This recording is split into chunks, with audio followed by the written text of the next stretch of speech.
நம்ம கதலி வாழைங்க. இது ஒரு 500 மரத்துக்கு பக்கமாக ஒடிஞ்சிருச்சிங்க. அந்த ஒடிஞ்சதுலேருந்து நான் வெட்டி விட்ருக்குறேங்க. அந்த வெட்டி விட்டதுக்கப்புறம் இந்த தார் வந்திருக்கு. அந்த கரு வந்து கீழே நின்னது பூரா இந்த தார் வந்திருக்குங்க.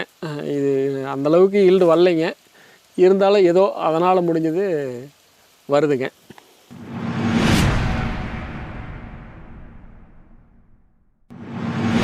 வணக்கங்க. நம்ம போன பதிவில் வந்துட்டு மிளகாய் பற்றி ரொம்ப விரிவாக சொன்னீங்க. ஆமாங்க. அந்த பதிவு வந்து நம்ம நண்பர்கள் இந்த வீடியோ முதல் முறையாக நீங்கள் பார்க்குறீங்கன்னா அந்த பதிவை பார்க்கறதுக்கு மேலே இருக்கிற ஐக்கார்டை பார்த்து தெரிஞ்சுக்குங்க. நம்ம இந்த பதிவில் வாழை வந்து பயிரிட்டிருக்கீங்க. ஸோ இதை வந்து நம்ம முழுவதும் பேசலாம். அதாவது என்ன நடைமுறை சிக்கல்கள் இருக்குது, இதில் என்ன வந்து வருமானம் எந்த அளவுக்கு இருக்குது, அசல் வந்து நம்ம போடுறோம், அதாவது முட்டுவலி போடுறோம், மினிமம் என்ன ரேட்டுக்கு நம்ம சேல்ஸ் ஆச்சு அப்படின்னா நம்ம வந்துட்டு ஈஸியாக சேஃப்டி ஜோனுக்குள்ளே நம்ம இருப்போம் அப்படிங்கிறத பற்றி நம்ம பேசுவோம். சரி, வாங்க வீடியோக்குள்ளே போகலாம். கண்டிப்பாங்க. வணக்கங்க. என்னோடய பேர் சக்திங்க.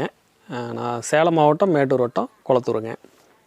நான் கடந்த ஒரு 4 வருஷமாக வாழை சாகுபடி பண்ணிகிட்டு இருக்கிறேங்க. அதுக்கு முன்னாடி அப்பா பண்ணிகிட்டு இருந்தார். இப்போ என்னென்ன வாழை என்னென்ன ரகங்கள் பயிரிட்டிருக்கீங்க, எத்தனை ஏக்கராக்கு பயிரிட்டிருக்கீங்க? நான் வந்து கதலிங்க, கதலி, அப்புறம் செவ்வாழை, நேந்திரன், குண்டால் நேந்திரன் பயிரிட்டிருக்கிறேங்க. கதலி வந்து ஒரு ஏக்கரா பயிரிட்டிருக்கிறேங்க. ஒரு 1000 கன்று வரும். செவ்வாழை வந்து ஒரு 600 கன்று பயிரிட்டிருக்கிறேங்க. நேந்திரம் வந்து ஒரு 300 கன்று பயிரிட்டிருக்கிறேங்க. இது எல்லாமே மொத்த வியாபாரி மொத்த வியாபாரி கொடுத்துட்றேங்க. நாங்கள் நேரடியாக மார்க்கெட் பண்ணுறதில்ல.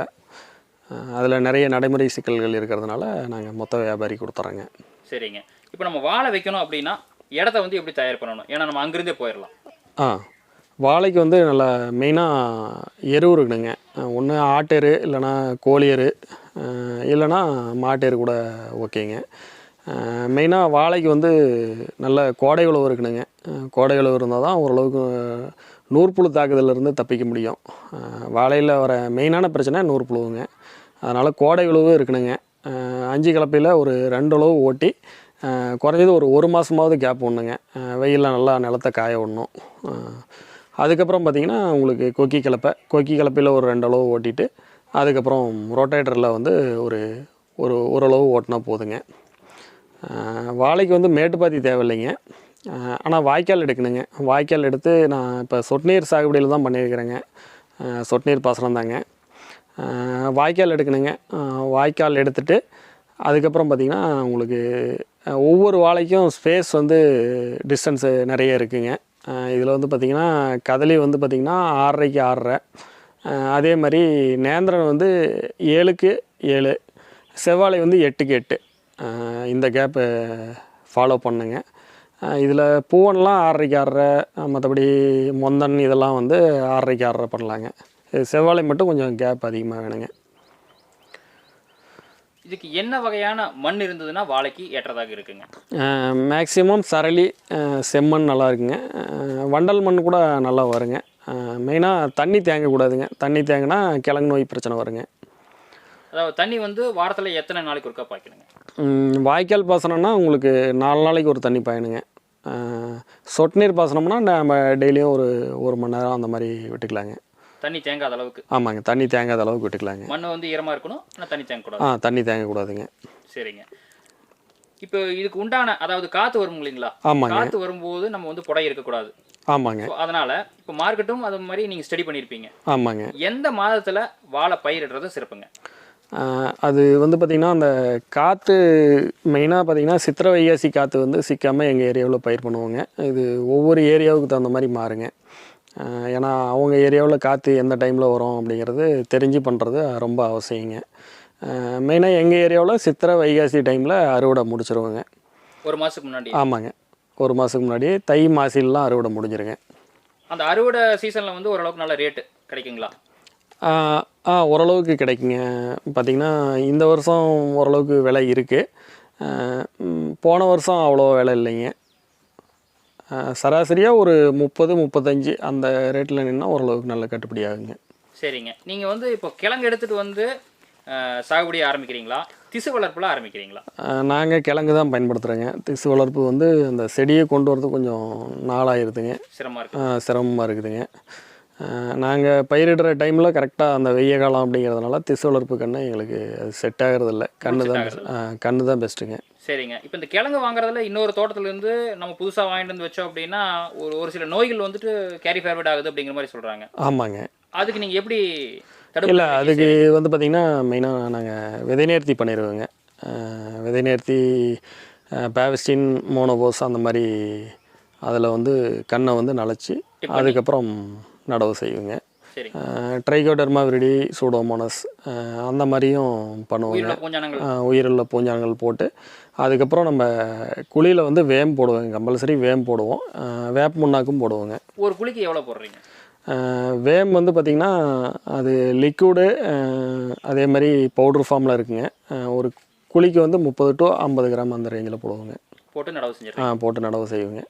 வேப்ப முன்னாக்கு ஒரு கை அளவுக்கு போடுவோங்க. சரிங்க. இப்போ நோய் தாக்குதலுக்கு வந்து என்ன பண்ணுறீங்க? என்னென்ன நோய் தாக்குதல் இருக்குது? வாழையில் வந்து பார்த்திங்கன்னா மெயினாக சருகு நோய் வருங்க. இலைப்பழுப்பு வருங்க. அதுக்கு வந்து நம்ம மருந்து ஸ்ப்ரே பண்ண வேண்டியது வருங்க. பூஞ்சான குழிகள் வந்து ஸ்ப்ரே பண்ண வேண்டியது வரும். அதில் வந்து பார்த்திங்கன்னா நேட்டிவாக அந்த மாதிரி ரிடமில் கோல்டு அந்த மாதிரி ஃபங்கிசைடு வந்து ஸ்ப்ரே பண்ணிக்கணும். அதுக்கப்புறம் கிழங்கு நோய் வருங்க.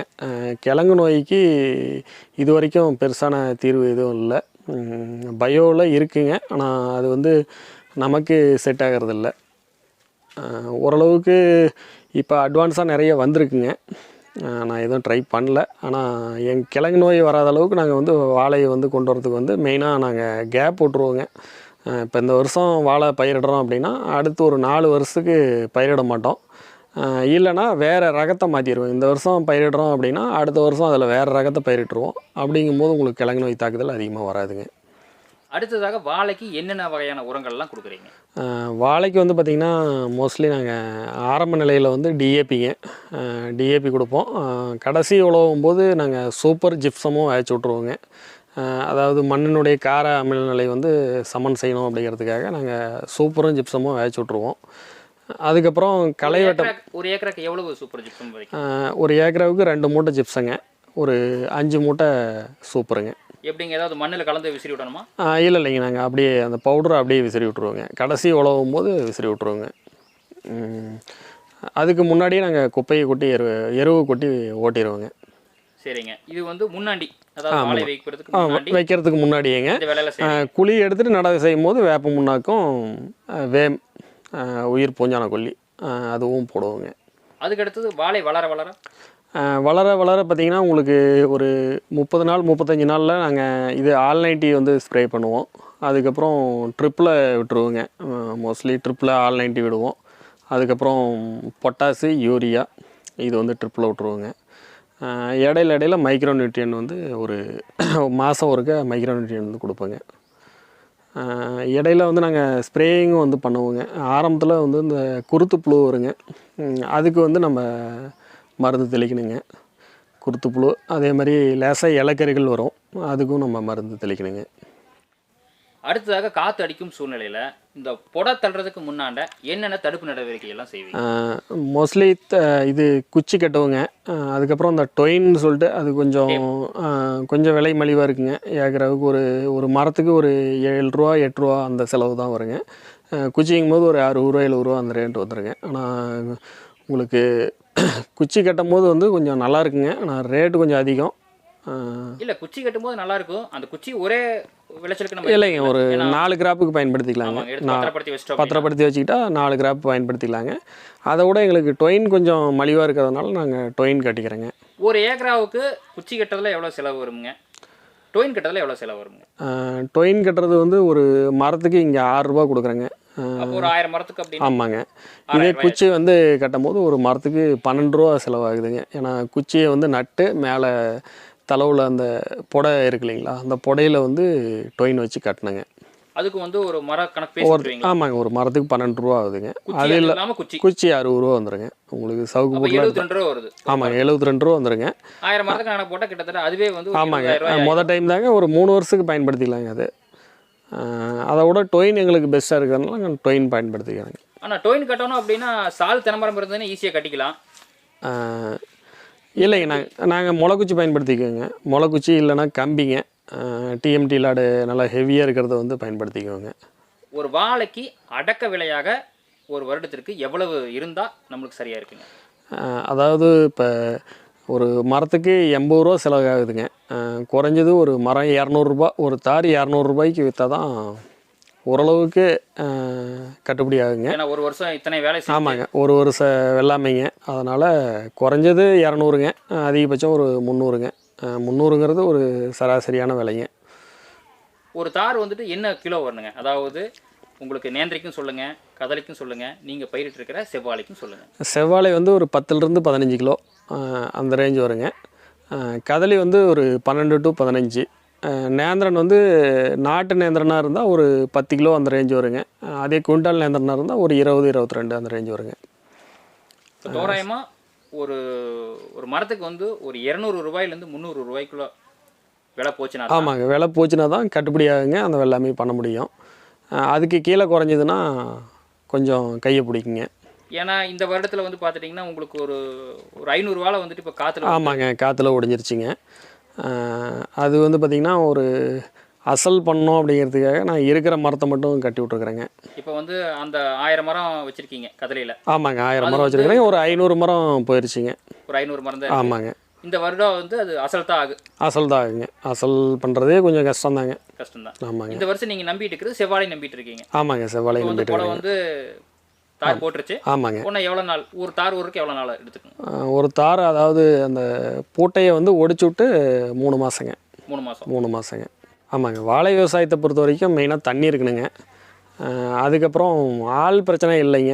இதில் வந்து ஆள் பிரச்சனை இருக்கிறதுக்கு வாய்ப்பு இல்லை. ஏன்னா மொத்த வியாபாரிகள்கிட்ட விட்டுட்டா அவங்களே வெட்டி எடுத்துகிட்டு போயிடுறாங்க. அதுக்கப்புறம் ஓரளவுக்கு வடிகால் வசதி இருக்கணுங்க. மெயினாக தண்ணி, வடிகால் வசதி, உர நிர்வாகம் அப்பப்போ பண்ணிக்கலாங்க. ஓரளவுக்கு மண் வந்து நல்ல செல்வாக்கான மண்ணாக இருக்கணுங்க. கொஞ்சம் குப்பை எரு போட்டு ஓரளவுக்கு செல்வாக்காக இருந்தால் வாழை வந்து நல்லா செழிப்பாக வருங்க. நன்றிங்க, வணக்கம்.